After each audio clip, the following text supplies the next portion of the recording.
Јавното предпријатие ИСЕР ќе набавува сладолед и освежителни пијалоци во вредност од 1.500.000 денари.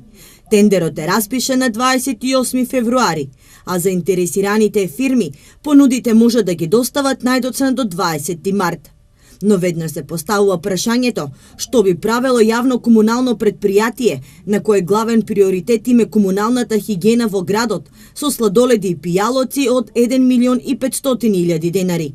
Сладоледите и пијалоците ќе се набавувале за потребите на Штипската бања и зоолошката градина, одговорија денес од Штипски ИСАР. Најголем дел од набавката е за освежителни пијалоци.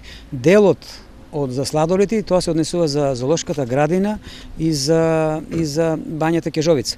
Тоа е по барање, бидејќи во летниот период многу баби и дедовци доаѓаат со своите внуци. Тоа е барање од нашите клиенти, бидејќи во летниот период е целосно се искористени нашите капацитети. Тоа е 80% е за освежителните пијалоци, што значи околу 200-300.000, најверојатно и тај дел нема да биде искористен. И во овој тендер главна улога ќе игра најниската цена. Како сладолед и освежителни пијалоци ќе консумираат штипјани ќе се знае најдоцна до 20 овој месец.